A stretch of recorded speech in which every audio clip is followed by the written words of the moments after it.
Star Trek 57, M23, take 2.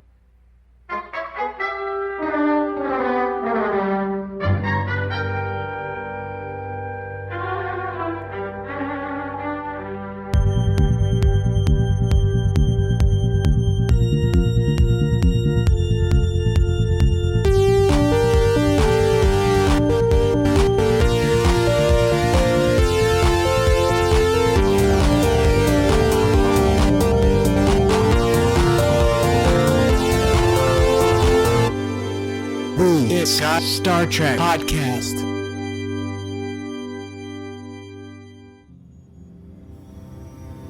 The air.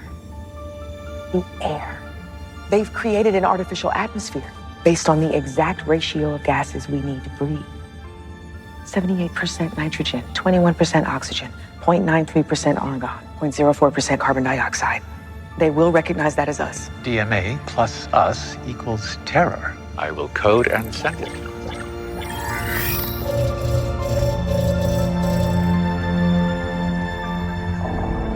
We are receiving a new message already. They have sent us a greater than symbol and a sadness hydrocarbon. Great sadness. It means they understand. And it means they have empathy. And if they have empathy for us, diplomacy can work. Last week, we did 2 podcast episodes for you. This week, we're doing the same thing because we've got 2 episodes of Star Trek on. Next week, we're going to do 3 episodes. Simultaneously. Oh my gosh. Next week, it'll be another 2. But this is really running me dry.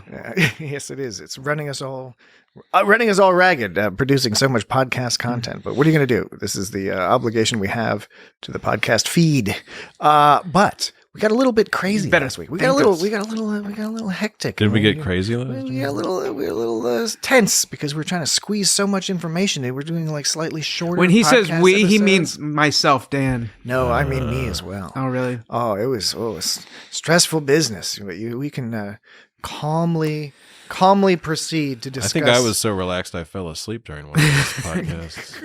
I think you did as well. Yeah, it might have happened. I think so. Cramming all this content in here is like gets me amped up as enough as it is. So instead of my usual giant Monster Energy drink, I'm drinking a Diet Mountain Dew. Good. Excellent. So we'll see how that treats me. Excellent. And so this, as the title of this episode will have indicated, but if you're one of those adventurous people, one of those crazy folks who just dives right into their podcast feed and just pushes play, it's like, we don't know what the next episode is going to be. To clarify, this week on this episode, on episode 120, we will be discussing Star Trek Discovery Season 4, Episode 12. Season 4. Species 10C. 10C. You notice that 10 is spelled out? Yes. In the next episode, we'll talk about Picard Season 2, Episode 2. That's the next episode. That's episode 121. Yes. So, all right. I think we got that all sorted out. We got it all mapped out. Right now, we're talking about Discovery. So 10C is spelled out. But when they're talking about that scene later we'll get to with the percentages of the different hydrocarbons, they say like 25, 22, 17, 14, 12. Those are all numbers. But then when they say and 10% fear, that's spelled out on the closed captioning. Oh. They spell out 10. Right on. You see, I didn't watch Isn't there closed captioning. Isn't there some rule that you're supposed to like spell out the numbers 1 through 9 or something? I thought 10. Copy editing rules vary from organization to organization. Right. Many of them do follow the rule that anything under 10 you spell out, anything 10 and over you use the number. That's what I thought too, which is why I thought it was odd they chose to spell out 10. And when the closed captioning picked numbers for everything else, it spelled out 10 when I would have thought that, yeah. And like also said, the official episode title is 10C spelled out 10. Yeah. So I wonder if there was some vigorous, potentially vicious argument in the writer's room or with the producers where they have a whole sort of a focus group of people gathered together fighting over what made more sense, the numeral 10 or written out 10. Thank God it wasn't like Roman fucking.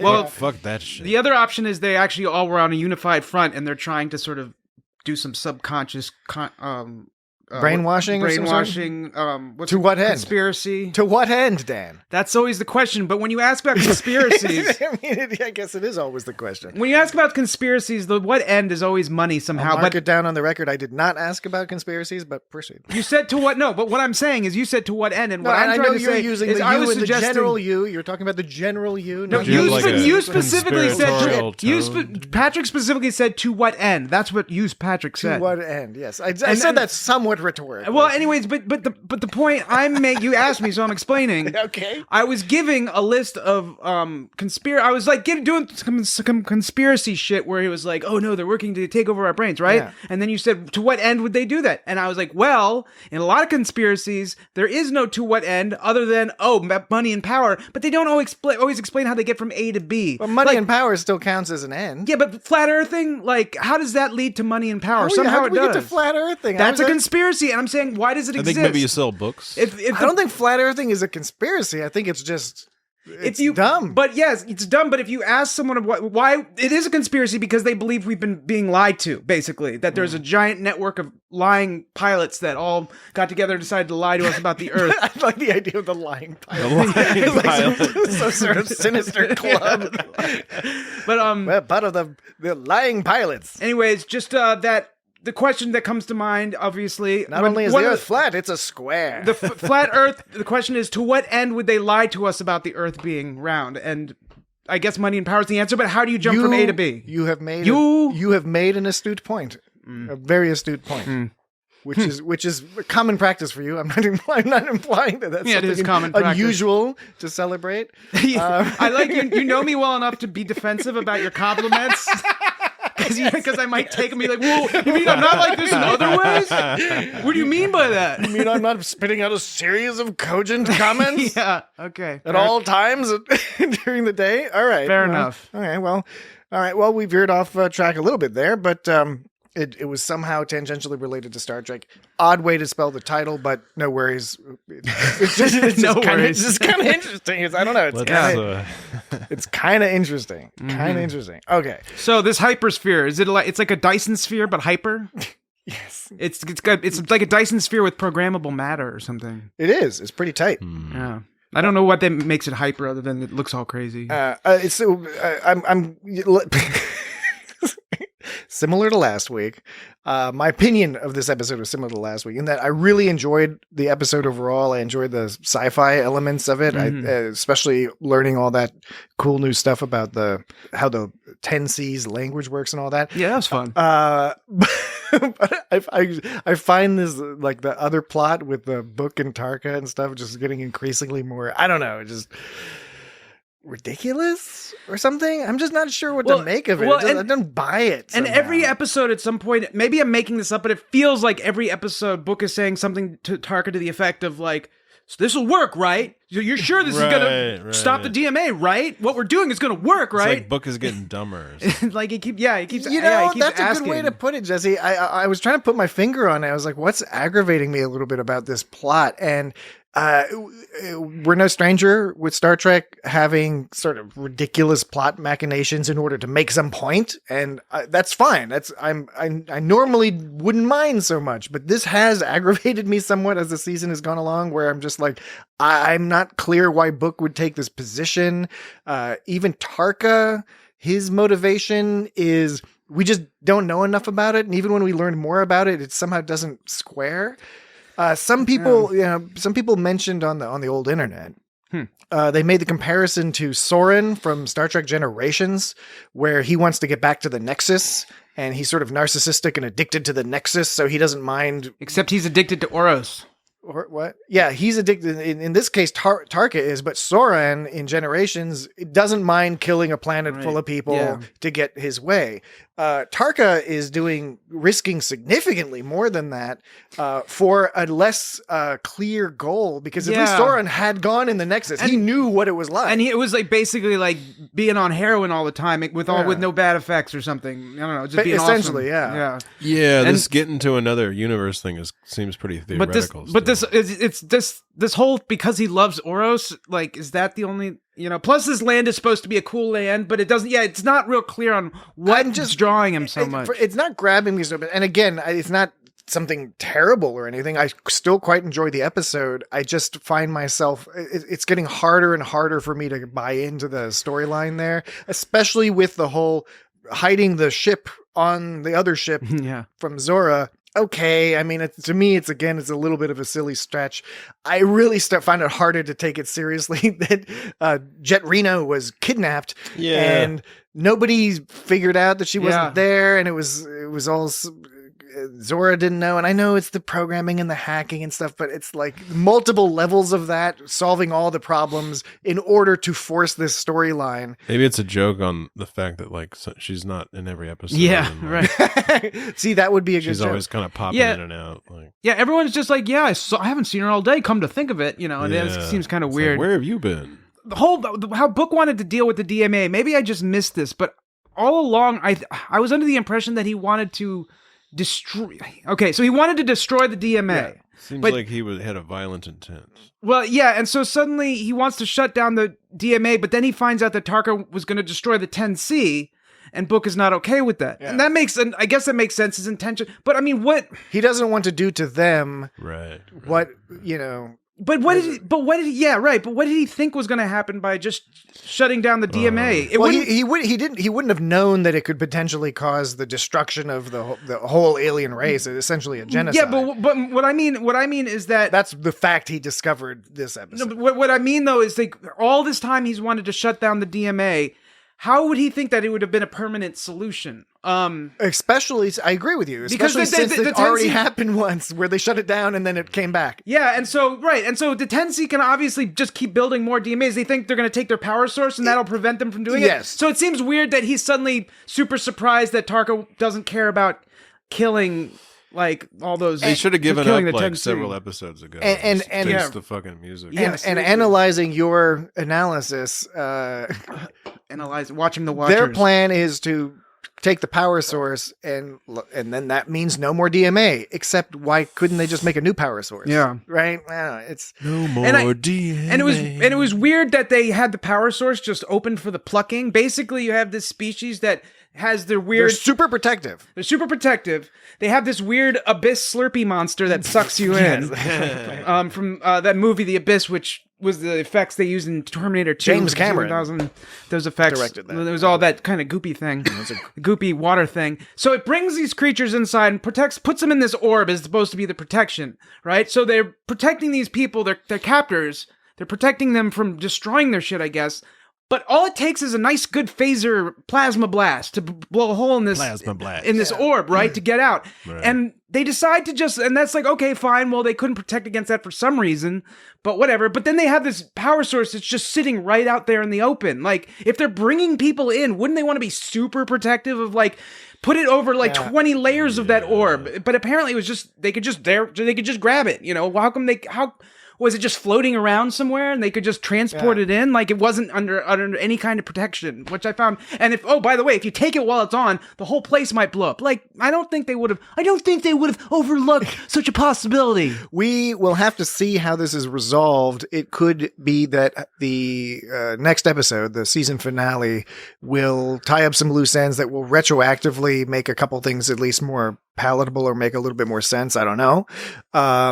But for me, the issue is that it's like this extra drama that's not necessary, because I'm frankly finding the whole other plot, the A plot of trying to communicate with this people, I find that much more tense and interesting and much more old school Star Trek in a way where it's like it's serious. There's lives on the line, but the stress is coming from, will they find a solution in time? Will they be able to use their brains to come up with some sort of solution? Yeah, I agree that I agree with you. The A plot is definitely works on its own, but I guess they just put the B plot in there to either try to put coal in the fire or whatever, to try to sort of push the plot along, provide drama. Put coal in the fire.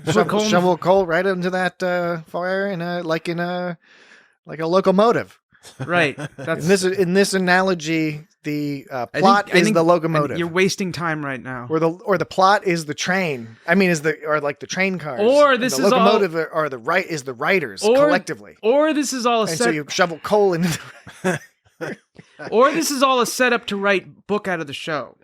I don't know. But it seems like Tarka's definitely going to die, probably. So who knows what's going to happen? But yeah, I agree. Again, what is Oros?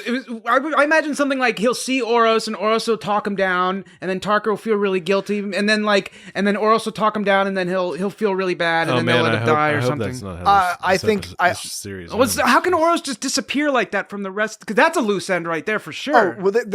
I'm sure we'll get a resolution to Oros. What happened to him? What his situation is. I wouldn't be surprised if we get a situation in which Oros finds out what Tarka attempted to do or something and decides that he's like a terrible person or something.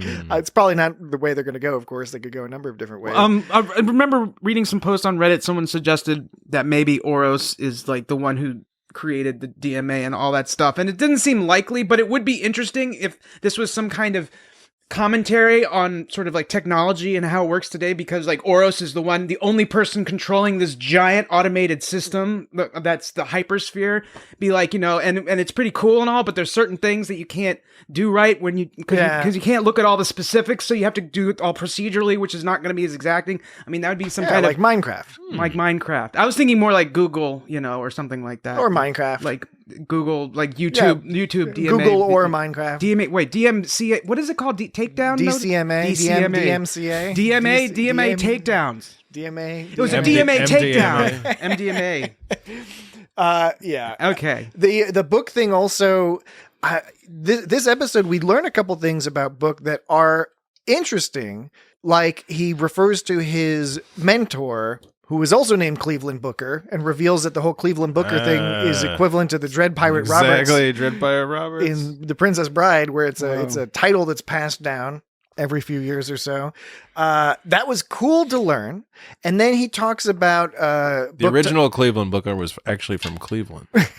Probably, yeah. That's why he was named that. And but Book talks about how he gives this whole thing about in the courier, there's like the courier code, and you have to trust each other. And if you won't, if you make a deal, you won't be like ripping people up. All this stuff is like, okay, great, but that really seems like a really late justification for trying to explain why he's so loyal to Tarka. Right. And not only so loyal to Tarka, but loyal to him in contradiction to all these other people he cares about, and not just Michael, all sorts of other people that he cares about. He's going against them. And I guess the original motivation is revenge / feeling that he's done something by preventing it from hurting anybody else. Okay. Which he didn't ever think he would actually end up hurting any. It never occurred to him that he might end up hurting other people while he's doing it or something. Or that maybe all these other people maybe are making the better decision. Yeah, right. Yeah, right. That's a lot of gall on that guy, just to be like, nope, I'm gonna. A lot of gall on that guy. A lot of ball. And really, also, it's like General Ndoye, who's a character I like a lot. She's written more consistently in that you can buy her position a little bit more. But I still don't entirely buy it. Even when she says, "Oh, I'm happy to pass you information, but I don't want to actually do sabotage." Type right. It's stuff. like, what do you think you were doing? And they're all like, "Well, come on, do it." And she's like, "Okay." Yeah. And then part of what didn't work for me there is that Ndoye is seeing that they are actually making pretty rapid progress, right? And she can't see everything. She doesn't see what's going on in the ship, etc. It's plausible that she can continue the path that she started, but I don't know. It's difficult to say, "Oh, I want to save Earth." And but to be fair, I'm thinking more in Starfleet terms and not in United Earth terms, and they seem to be all aggressive and weird. Ndoye, it seems like a strange line to draw, though, between she said, "Oh, well, before I was just feeding you information, now I'm committing treason," or I don't know what the term was, but it seems like a weird line to draw because she was basically giving them the information that allowed them to fuck the Discovery over. So I mean, unless she's just in denial, it seems kind of like, why did you draw the line there? But yeah, like you said, it didn't take much to sort of talk her down from that position. Yeah, when Book was talking about how he was inherited the name Cleveland Booker, it seems like Jett Reno, it almost seems like they wrote the part specifically for Tig Notaro or something, because the way she has the lines like, you share a name with someone, that's not confusing at all. That's totally like, if you've seen any of her other stuff, it's just right in line with that. Yeah, so it's pretty awesome. Maybe she improv stuff. Maybe she massaged her lines a little bit.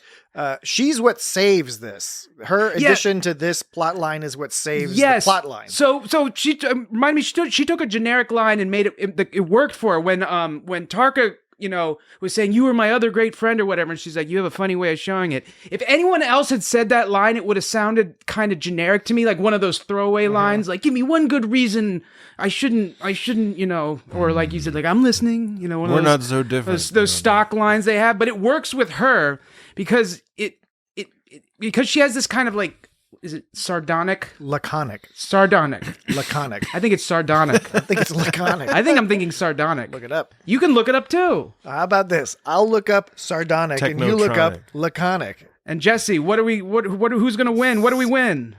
Sardonic. I think I meant sardonic. Grimly mocking or cynical. Yes. Sardonic. Read laconic. Don't tell me what to do. Using very few words, which the definition uses very few words. Yeah. So I think it's more sardonic. She's a sardonic wit. Because she's honestly, I think we have a safe compromise here that she is being simultaneously sardonic and laconic because she is a person of few words. Yeah, and she said you have a funny way of showing it, which sounds like a throwaway, like generic line, but the way she says it, it's like it's right in line with the kind of jokes she makes. Tig Notaro is fantastic, baseline fantastic, and then Jett Reno is magical. It's a magical character. She has a good show there's 2 seasons of it, which is, I wish there were more. It's called One Mississippi, that you can see on I heard good things about you can see on a Hulu, and I think it's Amazon Prime and Hulu. I think you can see it on right now, but that's worth watching. It's good. I just love seeing her in this situation, being so, she's stressed, but she's so calm and quiet and sort of methodical. She has that engineering type attitude, and I think that's wonderful when they do that, when somebody's position, in this case an engineer, displays personality traits that make sense within the context of somebody who would think about, like, I'm going to solve this problem and I'm going to look at all these angles and here's what I can do and improvise and all this other stuff. She could tell by looking at Tarka's like hollow video game that he was playing that there was no good happening. Didn't it look like some kind of weird puzzle? Even Tarka's face was like, what's going on? All right, let's take a quick break, and then when we come back, we can discuss the 10 C's magical language. The 10 C's of magical language? No, you know what I said. All right, we'll be right back. Okay, we're back. So you give your point. If I hope you don't mind if I'm going to have a small celebratory Kinder Bueno mini as a reward for a good first break. That's is that all right? We're not receiving money from them yet. Sounds good. Here's me opening it. Here's me opening it. Like, here's me doing this. It's always. I kind of want one of those later. I got a whole bag of them. Huh? Whoa, those things are good. They should sponsor us because we love them. Mm-hmm. So for the hydrocarbons, I was able to get all 16 colors of the hydrocarbons, but they didn't show all 16 equivalent emotions for the hydrocarbons. I got like 9 of them. But did they list them all? They listed them all out, didn't they? I don't think they ever did. Oh yeah, I think you're right. Yeah. Yeah. So they were talking about how they had the carbons and they were showing all the different colored ones, and they mentioned a few, and then few of them. Was one of them sardonic? No, but maybe that is one of the missing ones. It wasn't an extra stinky one. It was an extra what? It's an extra stinky little smell, odor, pheromone, whatever. It's just a stinky. Oh yeah, I'm feeling stinky. Is that's an emotion? Is stinky? No, I was saying sardonic. Like if you smelled sardonic, it would be stinky. Oh yeah, like that skunk or He-Man figure. And then the next time we felt it, we felt it when we. If you felt it, you dealt it. When Hugh was talking about how he wanted to go, he was like delving back into his addiction. How he wanted to go back into because he was addicted to peace or whatever. He was talking about. I'm addicted to peace. He was talking about this. This guy addicted to peace, man. Hey, man, don't get on me, man. I'm just addicted to peace, I don't man. think we should fight anybody at all. Stop, just mellow out, man. So he was talking about how he felt peace, calm, and comfort. Now, you could say those are 3 different emotions, but I'm going to choose to say that that's one emotion. It's like a soup. It's a melange. You know, you mix things together in different ratios. So then later on they show all the hydromolecules and they show the percentages of the different ones. Yeah. And so using that list, I compiled the list of terror, love, sadness, curiosity, peacefulness, joy, irritation, surprise, fear. So that's 9. And that's all I had, because the other 2 that Colbert mentioned was calm and comfort, which you could bump that up to 11, but I think that's the same as peacefulness, so it's only 9. But they did mention all the colors. We have a purple one, a red, blue, dull white, blue. I'm going to start over. This is the game we're about to play. That color irritation mixed with a little bit of terror.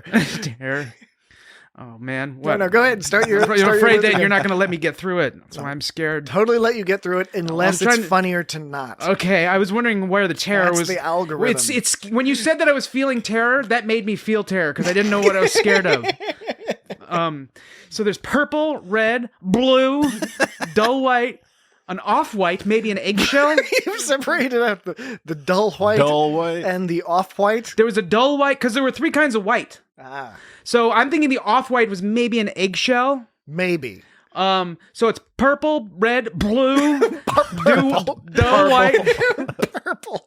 Plosives. They call me Mr. Pink, they call me Mr. Purple. Mr. Blue, Mr. Purple. Mr. Blue Skies. Purple, red, blue, dull white, off-white, white. There's a deeper kind of purple. There's an orange. Deep purple. There's a brown. There's a brighter kind of purple. Brighter. So there's like 3 types of purple? Could one of them be a lavender? I don't know the names of the shades. Maybe you want to say I didn't pay attention Or to the violet. violet colors. or I just looked at colors. I saw, colors. you saw. I was like, colors, a bunch of colors. Look at all the colors up in the. Is magenta more purple or is magenta more red? I don't know. Is magenta just magenta? How does it compare to burgundy? It's a Burgundy? classic Yeah, philosophical question. Right. What is burgundy? What about salmon?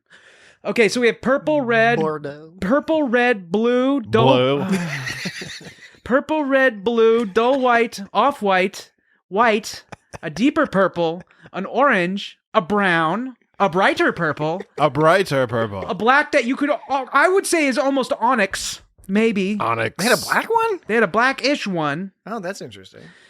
Actually, Just from the UI, because the backgrounds are so dark so often. Yeah. Maybe I didn't notice it. But I guess it would make sense if you're in situ. actually, would you say onyx is a darker black than black? Is onyx like really black? What's the black that's kind obsidian? of maybe it But was, that's shiny. That's Jet. like a what's- shiny It was a black. shinier black. Maybe it's Jet. obsidian. Maybe the it's not volcanic onyx. glass Maybe it's black. obsidian. Then there's light green, and then there's a forest green. There's a yellow, Yellow. a light blue, perhaps a cyan, That's a lot of colors. and the last one. Jeez. The last one, Paisley. I can think. Eat your paisley. Chartreuse? No. Is there a chartreuse? Well, the closest I could compare it to was maybe a burnt sienna, Burnt sienna. but I don't know. So that was all Is it 16 sort of like an colors. Adobe A light color? brown. or- Adobe. No, probably darker than that. Adobo. I don't know. Well, So- thank you. Thank you for that tour of the color of the emotional You're sand. Roy fucking G. Biv. That's what I thought the order was going to be at first for the hydrocarbons when they were trying to. You were like, I know what it's going to be. I'm a gonna be really- genius. It's Roy G. Roy Biv. G. Biv. No, it's the Z position was. It was the brightness of the light was mapped to the Z axis. That's how. The brightness of the light. of the light. The angle of the dangle. Sucked up in a deuce and go. All of that. Rolled up in a douchavo. All of that. I remember riding in a car called a douchavo in Europe one time. Are you sure? Or did like your dad or somebody just tell you that? No, Where- I was where there. in I've only Europe? been to Europe once. It was either Yugoslavia? it was like southern France, I think. Ah.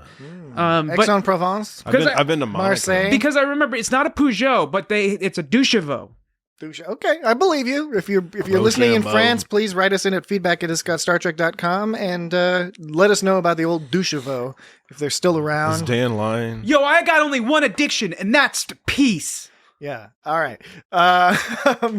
You've gotten me confused. Oh yes. Alien languages. Alien languages. Alien language. I so thoroughly enjoyed this. I had already thought that the idea of the magic emotion dust was cool to begin with, but adding on this context of the light flashing and the multi-molecule different ratios stuff, and you decode it with the 3D dimensional positioning of the light based on brightness and all that. That's awesome. And Pretty happening. even more awesome is they're deducing correctly that they were developing a connecting language, which is cool. And that's sort of, they've got people reading books. Whoever's writing these stories, They read them books. somebody's reading some books. They're reading some anthropology books. They're reading some linguistics books. They're getting some stuff pretty awesomely correct here. Another thing that really jumped out at me was Dr. Hirai making the comment about That guy's gift. tight. Yeah, he is. He's really great. But the thing about gift giving. Oh, by the way, Oh, yeah. Dr. Hirai is back to snacking. Remember how I Yeah, mentioned? when he was talking about, we don't even know if we could evade their attacks during warp. And He's then like crunch, crunch. Yeah, he's just back that's to when I snacking. noticed. Yeah, he only doesn't. He stopped snacking when President Relax scolded him last episode. But now he's man. back. He's It's comfy his- again. Fuck He's, her, man. It's just he doesn't like the rules. it's his way of being confrontational. Yeah. Is he eats in front of your face like that? It's Or like they he- might kill us. Plop. I think he's just being relaxed. I think he's a just chill relaxed dude. guy. He's a chill dude. But he makes a comment about gift giving being a complex thing, and that's an important thing that comes up like in anthropology. Is like that's like gift giving is a complicated thing, and there's so much context around it, and it can be misinterpreted in so many different ways. And there's like whether you realize it or not, there's all these rules that go around how to give and how to receive gifts and what it means and all that other stuff. Even down to simple stuff like you can give someone a gift and that's meant to show respect. But if you give someone a certain kind of gift, it could mean Like a box full of dog shit. Well, okay, yeah, that message is pretty clear. But if you give, But what if you mean it in a nice way?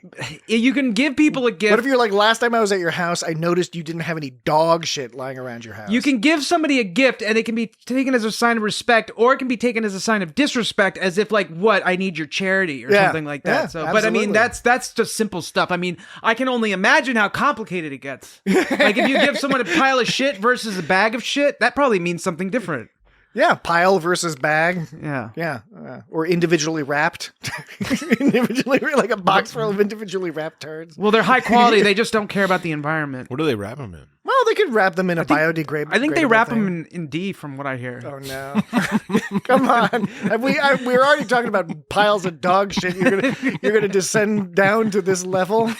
All right, D's what? You know. What's the punchline? You know what it is. What's the punchline? You know what it is. See, now he doesn't want to say it because I've called him out on it. Oh, it's D's nuts. Yes, D's it's nuts. D's nuts. Is it D's nuts, Dan? Joe's balls. All right. All right, now we've Provide- got that out of our system. Provide very mature analysis here. It was also The fun. old It's Got Star Trek podcast. The whole them doing that puzzle thing. It was kind of like a tutorial on how to solve a video game puzzle, but in a good way. Yeah. It felt like I was watching someone like solve a video game. They mentioned puzzle or something. Linkos, which is a real thing that was developed a while back. I think it was, I can't remember when, but I've read something about that. You know, the idea of mathematical language, and there's limitations, of course, but you can get pretty complex with it. They were talking about I don't know if this is.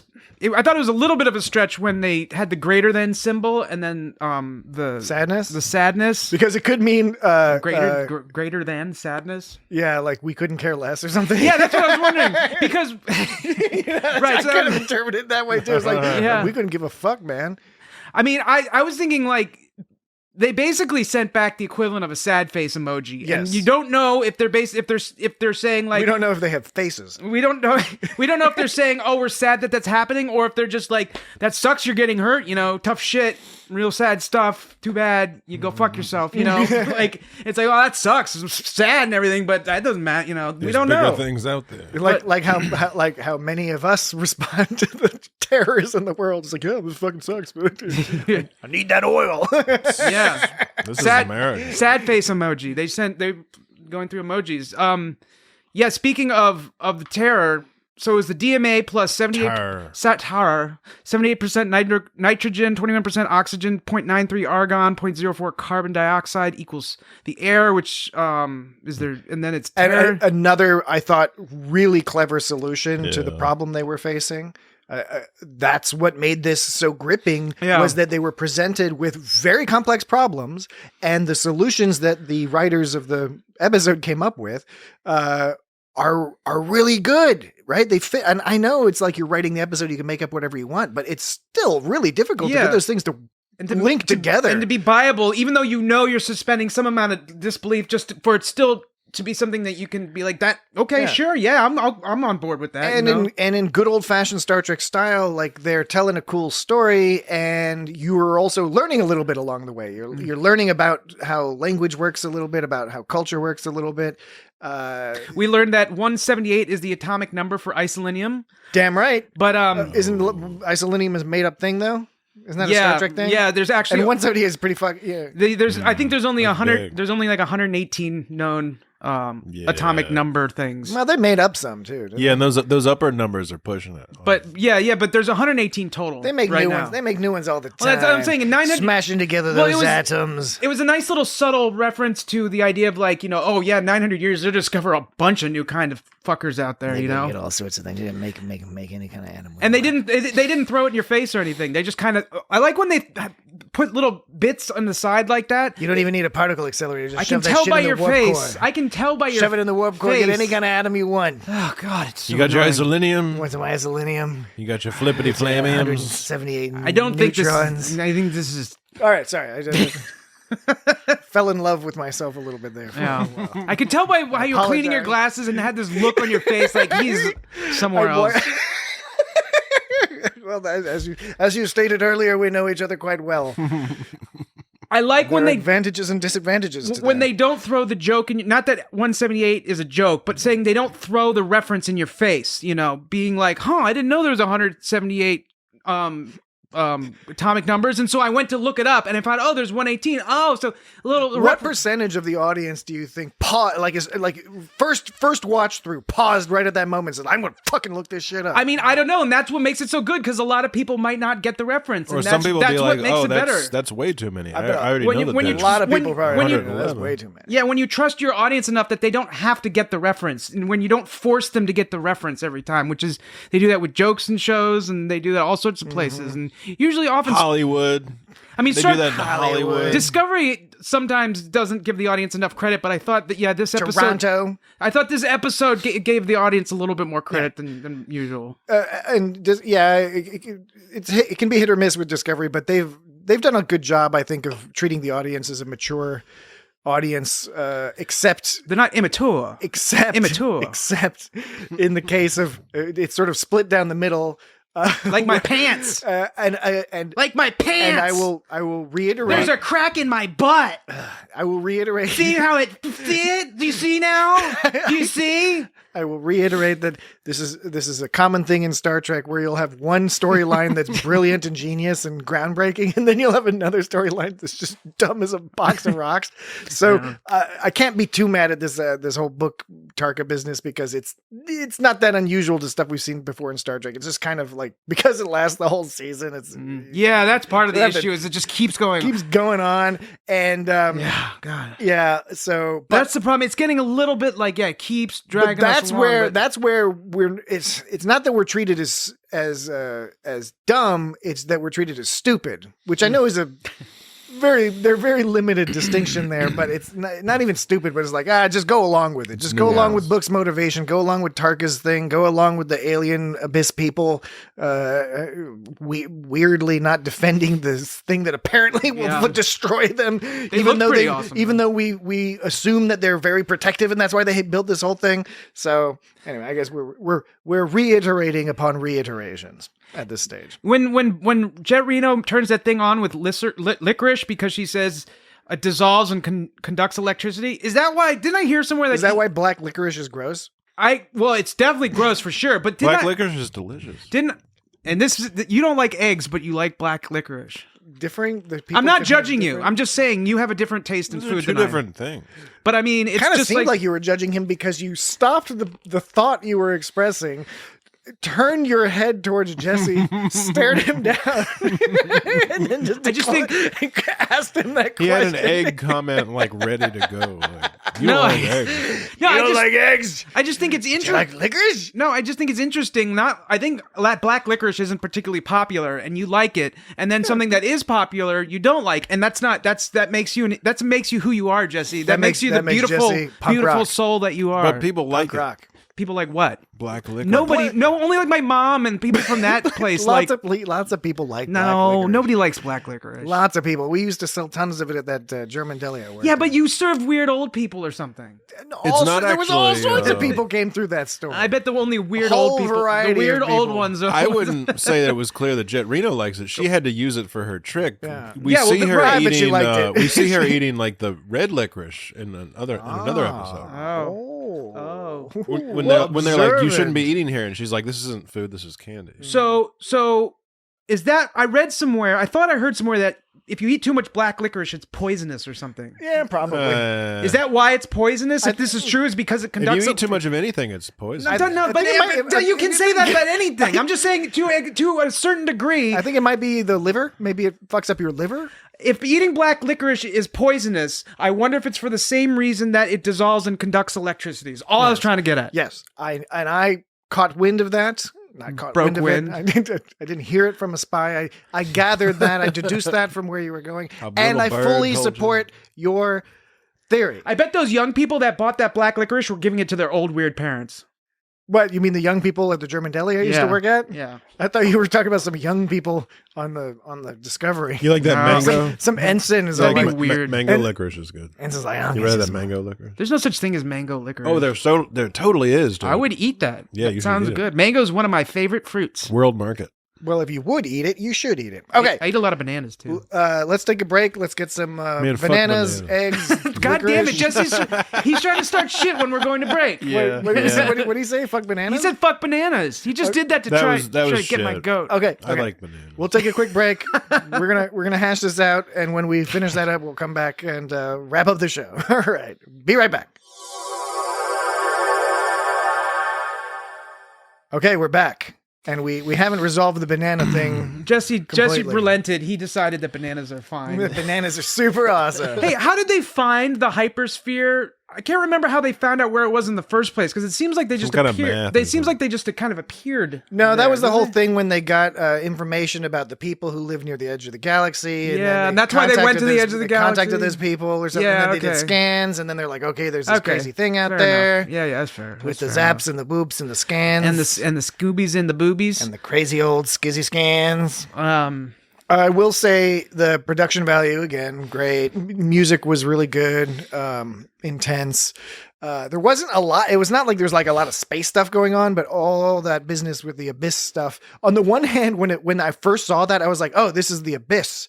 So Yeah, right. You're kind of like, that's one of the first digital effects ever. And now we're it's like you're kind of momentarily disappointed. But on the other hand, to me, it worked. It was cool. And it was cool. It was the pod thing was cool. It was really hard for me to get a grasp on the perspective, and that's not necessarily like a criticism, but it's Well, it was really big, man. yeah, it was big and it was moving all fast. It like was it was like how many astronomical units?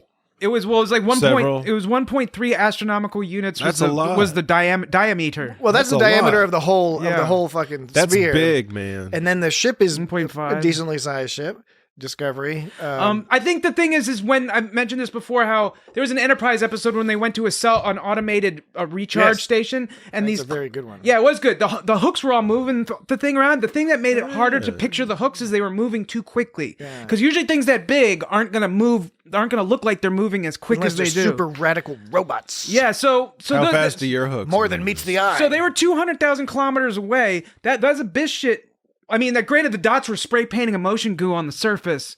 So, but they grabbed the Enterprise or the Discovery from far away. So presumably they moved at least 100,000 kilometers, and it went so in a matter of seconds. Like that's fucking fast as fuck, man. That's fucking and they, fast, were, man. and they were warping. Oh, and speaking of the dots, okay, I'm not a dot hater. I'm a fan of the dots. Are you talking about Spaceballs again? I always like no, not that. I am a dot hater in the context of Spaceballs, in the context of Star Trek Discovery and short treks, etc. totally pro dot. Pro dot. I like the dots, but they're silly. And they've always been silly. Ever since they started screaming in the... Okay, it's two things. First of all, dots have always been silly, but that's okay. There's plenty of silly shit on Star Trek. But their silliness is accentuated when it's in the context of this horrible, genocide causing thing. It's like this serious storyline, and it's all intellectually interesting and stimulating, and the linguistics and all that. All this stuff is going on, and then you have the little dots with their cute little arms being all like, squirting little juices on the thing, and so that's silly to begin with. And then yes, this is at least the second time this season we've heard a dot be all like. It's screaming. It's like a screaming robot dot. screaming, and its little arms all flapping, and they're like, "Oh, we're trying to get away!" Woo! And they look like the robot, like something out of the Jetsons or something. Yeah, they do. It was weird watching like the maid from the Jetsons. It was weird watching when Adira was all they were swiping up on the robots as if it was like some kind of touch screen action going on. They all and all the dots they zoomed up except for the last one when that was a neat scene. It was so cute how the two of them were just going down the line and and flicking on the robot. Working together. And you notice when Adira gets all the way to their right and they swipe up that last dot, and then Adira moves back over to their left again. The dot. All the other so dots. far, so good. Yeah, I know. I'm trying really. All the dots moved up really quickly, but that last dot, if you notice, kind of almost fell back down again. Kind of like, have you ever, if you have an Android phone, I don't know how it is in Apple, but have you ever tried to swipe down to get the settings menu, and you only halfway swipe, and it only halfway goes down? It all jitters. If you watch the last dot on our left, Adira's right, you'll see that dot kind of goes up a little bit, and then floats there for a second, and then the dot goes. It's like no reason. There's no reason for it. I'll have to check that out. But there's no reason for it, but it's not a criticism because it's like, well, that's an interesting detail they chose to put in there, but it's just kind of makes me curious. Like that was an interesting choice, but it was a little thing, but it was fun. Yeah, it was fun. Again, that scene was kind of fun. I like the dots. I wouldn't change a thing. It's just it's right. Kind of fun. It's sometimes Tonally it can be strange. Totally incongruous to see. It was like, hey, ooh, boo, boo. Dots out there. Having fun. And part of what I'm talking about is like, then other parts of the episode we're seeing these grand majestic silhouettes who are looking from behind the crew, who are staring in awe out of the shuttlecraft to a Lovecraftian behemoth in the shadows, in the gaseous shadows, the mega widescreen format, the cinematography is gorgeous, scale. And then it's like dots are like it's just like all in the same episode. So in the orb membrane, that super gas monster, it looked like some kind of giant dragon spirit or something. It was really awesome, but it's hard to tell what it's made of. But if we recall, though, it does have bones. Because they were on the gas giant, but they're presuming they're the same people, bones. which we believe now they are. Because last episode we said like, hey, they're it like could be a cartilage misdirect. bones. Yeah, cartilage bones. But it was interesting because the way they were presented, it made bones. It made them seem like a big gas monster, like bones of a bird. So maybe it was just maybe they're like a okay. So where did we end up on last week? Because I remember I brought up how the gas giants aren't supposed to have a core, but that gas giant had a core. All the gas was flown away, but then there was a core. Jesse and I suggested that perhaps a lot of gas giants do in fact have cores. So okay, if that's the case, then maybe these monsters are living there that are living on that. Maybe the monsters. It's like, they're fucking monsters. The monster. That's fair, dude. The super. Those okay, are fucking monsters. Maybe they're gas giant monsters where they have a gaseous area surrounding them, like we saw up front. But if you go deep inside of them, past all their layers of gas and fart and stuff, they have a bony cartilage core to them, just like a gas giant. I think it's just they're floating around in the gas in that type of atmosphere. They're like balloony monsters. They're like because they got some scans or whatever, and they're like there's a whole solar system in there, and it's got some gas. Well, I want to giants. see if that's the case. I want the previous one was a gas giant. If that's the case, I want to fucking see. pretty clearly dead Maybe on. next episode we'll get to see I'm a little hope- bit closer I'm once hope- they See make the 10 peace. C. Presumably they'll make peace and resolve things. I'm hoping so, but like I said before, I It wanted. would be kind of funny if the next season episode was like, oh yeah, we genocided the alien race, Earth and Vulcan, totally fucking destroyed because of a terrible rift in space. I just wanted to get so super weird, but I know it's not going to get that weird. But it has. It's been pretty. It's been all right. The payoff's been all right. You know. I so- think it can still, because it's been weird, I agree, and I think it can get even weirder still. We have this extra drama floating around with Tarka, which is almost seems Lame. superfluous. Unless, of course, in the finale, they're going to make some point about how even people on the same side can be divided about what to do, and here's what happens if you don't compromise. Or so I don't know. Maybe that's the message they're trying to push. If so, I don't think it's been all that coherent. I'm much more interested in this whole idea of an extragalactic beast creature culture, living in some crazy electropod. Yeah. And, and the technology they have and what that might mean for where Discovery could go from here. Oh yeah, their technology. We're level 2 on the Kardashev scale, which Yes. apparently is a real thing. That is a real thing. Those Like a Dyson sphere, I think is I think that's a level. No, a level 1, I believe, is when you can harness all the energy of like on your planet, maybe, including the So sun. what level are monkeys with rocks? No. They don't even rate. Humans aren't a level 1. Like Are even we human- like a 0.2? something like that? Yeah. I want to know where we just get oil and some solar. I want to stuff. know where we fall on the I continuum. forget the specifics, but it's a range like that, and then a Dyson sphere is where you get like all the energy of your sun, and then another one level is like you can get all the energy of your galaxy. Seems like those- Total conversion. Seems like those Dyson spheres would get pretty hot. I think level 3 or 4 is where you can harness all the energy of an entire galaxy. So it kind of steps up. Whoa. Pretty Yeah, intensely. yeah, it's pretty. Which pretty actually turns out to be not that much. Well, But, the It's not average that much. the average amount of energy in the universe is 0. It's not that technically. much. Technically, the average amount of energy in the universe is 0. So you can't do anything ever. You can't really do anything. Those Technically, we're just holograms Nothing inscribed really- on nothing really the happens. inside of a 2-dimensional sphere. those gas dragons. Technically. Those gas dragons. They can probably float around space like the space whales. Those space whales we saw in TNG. Gormaganders? No, Well, there are the that's Gormaganders there are as well. Gormaganders are one. Yeah. The Tin Man guy. But, right? The Tin Man fella So from the Tin Man. I don't remember that. That's the one. I think that's the one you're talking about. Okay. Oh no. Maybe it's is it Galaxy's Child or something? Something. Maybe it's. You're talking about TNG? I'm getting stuff. But There's Tin Man, and this other, and the Galaxy's Child. There's all sorts of stuff that goes on. So they can float around in the galaxy, Getting old. but they just choose Your boy's tired. they just choose to live in the gas giant because it's all comfy and they always have like space pizza. I think and that's things where like the that. space people.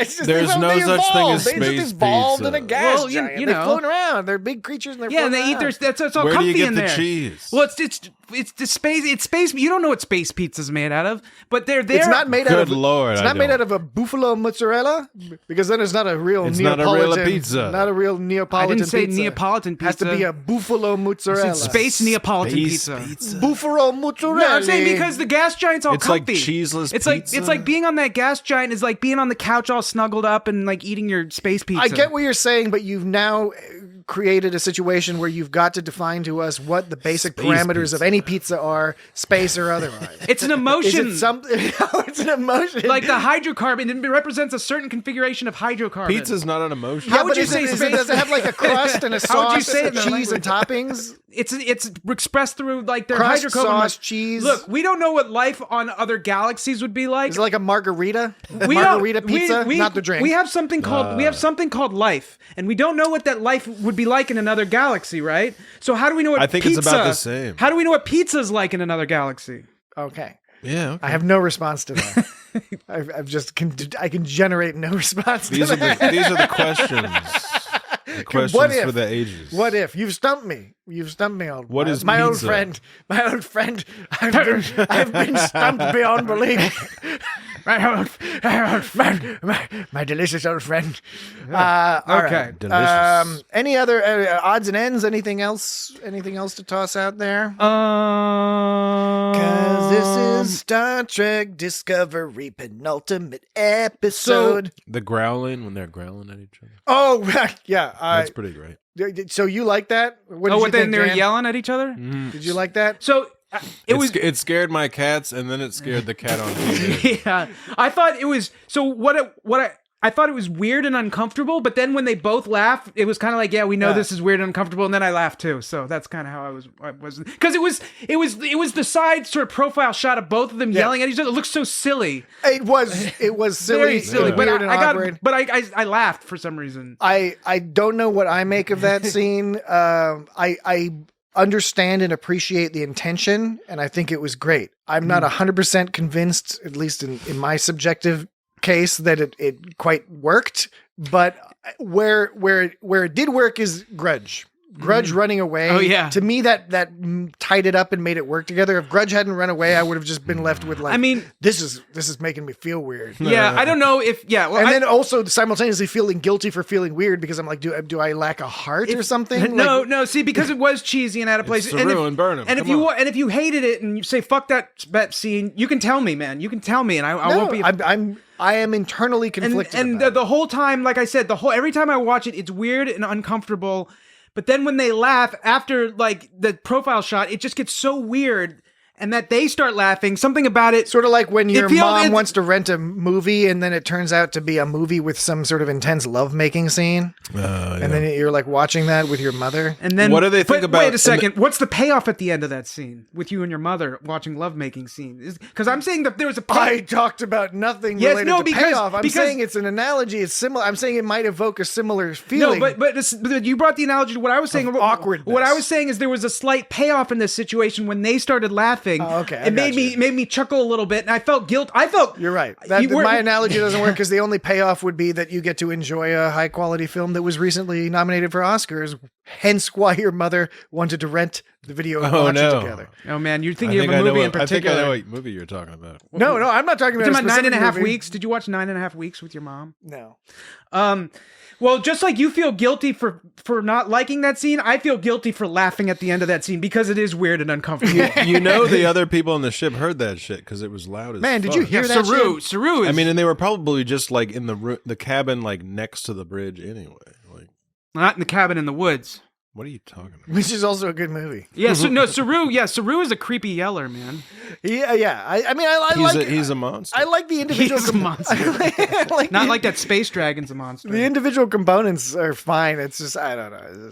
It was weird. Yeah, a bit weird. It was weird. It was an odd and an end. It was. And that's why I fucking. Do you think that Harai was when Rillick said, you're not coming, you have to stay here? Yeah. I couldn't tell if he was relieved or if he was disappointed. He was disappointed. See, that's interesting. I thought he was relieved. See, and I thought, and then at the end they were talking when she you think he was relieved? He seemed kind of scared. Well, at the end when she said afterwards, she said, you need to stay behind because you'll resume diplomacy afterward. Yeah. And at that point, I couldn't tell if he was starting to feel like nerves. Maybe I just wanted him to go along because he's so awesome. I think he was. I got the impression that he was super into the whole mission. He was into being awed by these aliens and talking with them. He was like into all of that. But I don't know. I got the impression that like he was kind of like, I hope I don't have to go on this freaking pod. Well, actually, but Jesse, I can't decide which it was, but I've been leaning towards both sides. I don't know which. I really don't know which it was sides. Because like it seemed like he was all into this shit, and so it seems like he'd want to do it, but at the same time... He was leading the whole thing. At the same time, he might not want to have to... He's like, he talks a big game, but maybe he doesn't want to deal with the actual reality of it. They should have probably taken him. I understand that if your one diplomatic means falls apart, you go to the other, but really, like, you should have taken... Harai was the best candidate for that job, I think. Seemed like it to me. Do you think that... Remember when she gave him shit for being, like, tactless?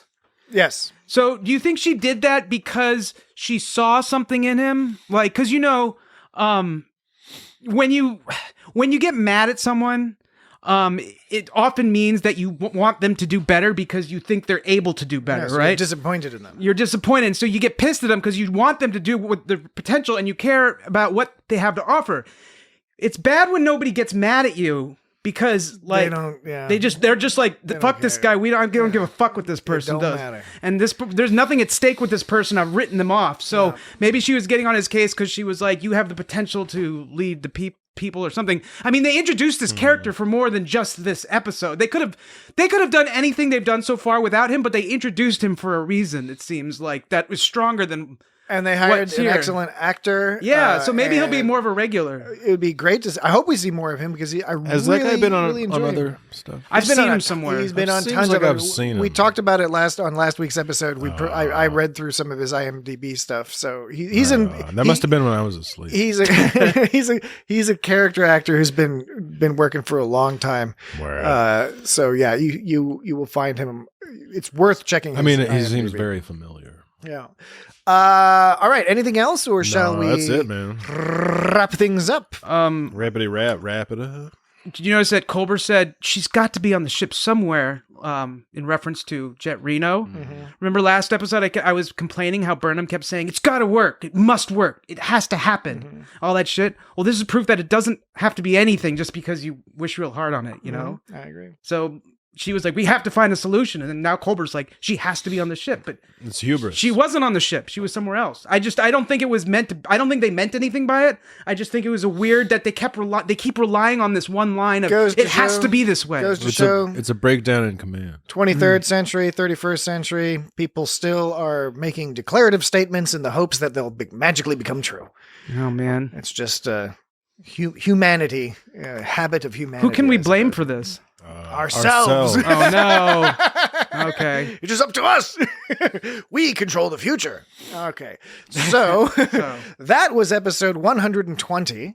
If you are Our final episode. if you're into watching Star Trek Picard as well, be sure to double check your feed for episode 121. And they call it Picard. Because we'll be doing that. It's also today when you're listening to this, or when you first had the opportunity to download it. If you're listening in the future, who cares? Don't In the give away the future. magic, the behind the scenes magic. In the future. But in the meantime, if you do want to get in contact with us, or interact with us in any sort of way, in the kind of that kind of old fashioned way that the audience can interact with the hosts of the program that they listen to so regularly and find so entertaining. Well, all you have to do is load up the old email machine if you like. You can email us at feedback at itsgotstartrek.com.